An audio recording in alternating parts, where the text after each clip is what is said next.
And here with us today, we have Eric van der Waal.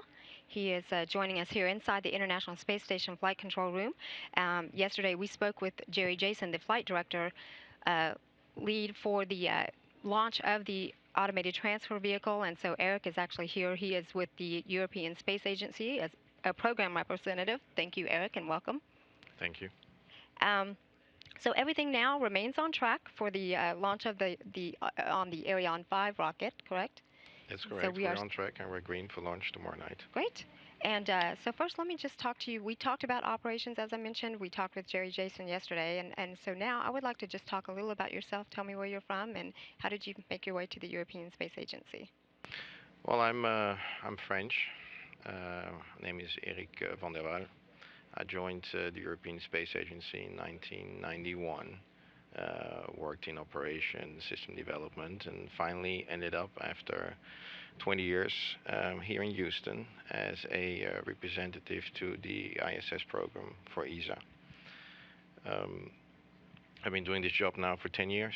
Um, have been there from the beginning of the developments of our Columbus laboratory and all the payloads we have launched ever since, and truly enjoyed it. Great. So now let's just go ahead and talk. As the program representative, what is your role with the Automated Transfer Vehicle 3? The role with the ATV is very similar to the generic role I have, and that is to provide a liaison function in terms of program management for all the interaction we have with the ISS program, with the ATV being an integral part of the ISS. Um, the In the operations part, I provide assistance to the operations management functions we have in Europe um, during the flight and the preparation for the flight of ATV. Okay. And tell me real quick, what is the significance of ATV-3, this particular vehicle, as opposed to the others that have gone before?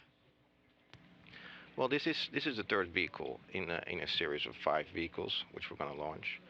Um, the importance of ATV for us is to have an independent access to the ISS, and this is something we achieve in combination with our launcher, the Iron 5 in Kourou. Um, it's politically and operationally very important to us to have that access. And then, secondly, we're using the ATV flights as a payment in kind to offset our common system operation cost, which every partner shares on the ISS. And this flight will be a contribution to that offset. Okay. And so talk to me a little about the naming convention. It is Edoardo Amaldi. How did we get that name? We we're trying to honor scientists or visionaries in Europe which have contributed to the technical and scientific and cultural progress which Europe is going through. And for the first ATV, we picked the name Jules Verne, which is a French author and visionary, which I think everybody knows.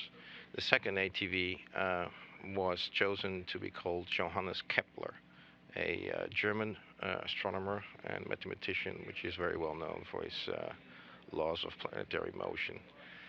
Now, the third ATV is an Italian, Edoardo Amaldi. He is from the 20th century, passed away in 1989. He he was not only a nuclear physicist, he excelled and pioneered in the 1970s when he was doing research on gravitational waves. But what was very important is that, similar to all the other ones, they have in some way contributed to the European spaceflight we know today.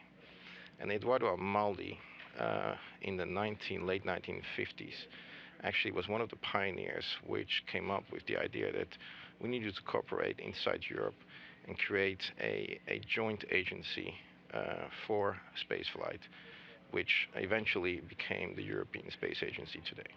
Wow, fascinating. So tell me a little more about the history. You mentioned the naming conventions of the other two ATV vehicles, but can you explain to me some of the, how the development came about and that sort of thing? Just some history of ATV vehicles. Um, We started in with a project and conceptually a very long time ago to think about ATVs and having something to provide resupply to the ISS, not only to our Columbus module and our payloads, but something which the entire station could make use of. That's how the idea of the ATV was born. The ATV itself is making use of hardware and concepts which we had developed for MPLM and the Columbus module. So once the ATV was born, we had to find a way to meet the resupply demands of the space station and have a significant amount of ATVs, enough so that we could offset our common system operation cost. That's how we ended up with the number of ATVs we have today. The first ATV flew in 2008, which is about 4 years ago. We regularly try to fly an ATV once a year. There needs to be at least a year between two ATVs. Okay. So explain to me, you mentioned the Columbus module. Just explain to me a little about Europe's contributions to the International Space Station.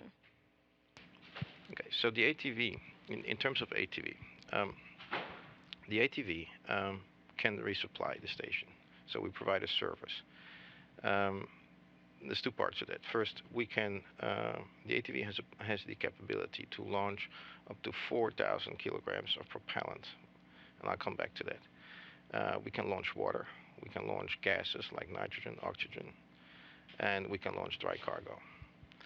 A trade-off is made between all those elements to make sure that we have the right amount of propellant versus the right amount of dry cargo, and that we're not exceeding our maximum loading. Edoardo Amaldi will carry more than 6.5 tons of cargo. The advantage we have with ATV is that once we arrive on the station, we remain docked for 6 months.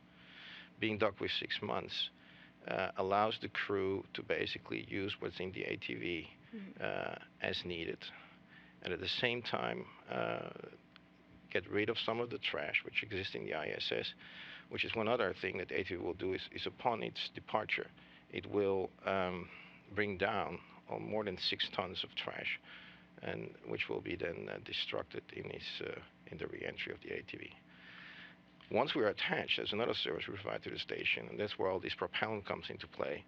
We carry propellant which we transfer directly to the Russian segment, but we also have propellant which we use for propulsive support of the ISS stack, which means we will support reboost of the entire ISS stack. We will support debris avoidance maneuvers, and as needed, we can perform attitude control maneuvers of the station using ATV thrusters. So there is a kind of a large role the ATV has in the ISS, and for us operationally and again politically, it's very important that we have this independent access and that there are different vehicles that the ISS can rely on. Sure. But so it not only is bringing up cargo, it also is going to add some space and also deliver trash back. That's a very good point. Once the ATV is attached to the space station, it becomes an integral part of the ISS volume. With the ATV, the pressurized compartment of the ATV adds about 50 cubic meters of volume to the ISS. And can you explain about what size is that? Just something that we can relate to here. How big? I would say it's something we can relate to. It's a bit hard to say, but it's a bit smaller than the Columbus module, but that's what we're looking at. Okay, great. And the size of a double-decker bus, I think is what we've just heard. We actually have a diagram that's out right now. So real quick, also, we have a question for you that came to us from Twitter, and we'll go ahead and ask that one for you now. This comes to us from Data Chick. They want to know, what sort of items will ATV-3 bring to the ISS? Okay, so I I don't have a detailed list of what we're bringing inside in terms of dry cargo. The dry cargo itself is consists of science resupply. Mhm. There is logistic and maintenance. There is resupply items for the crew. Mhm. There's a variety of what we call dry cargo, which are items which are packed in bags and loaded in the ATV. The ATV has 8 racks in which we can fill out all that cargo. In addition to this cargo, we are bringing up a amount of propellant which we will use for the propulsive support. Um, that's more than 2 tons. More than 3 tons, sorry. There's more than 2 tons of dry cargo. We will bring up some water, about 280 kilograms of water. We will bring up propellant to refuel the Russian segment um, um, tanks, because I think it's all well known that the ATV docks to the service module aft port of Mhm. the Russian segment. And there will be about 800, almost 900 kilograms. And um, so let me see. And then we will bring up some gases, about 100 kilograms, to resupply the station. Okay, great. Well, thank you so much for your time here, and we really do appreciate all your work. And I guess you'll be around for the launch of ATV3 as well, following along. I'll be here tomorrow night. Absolutely great. Thank you Thank you very again. much.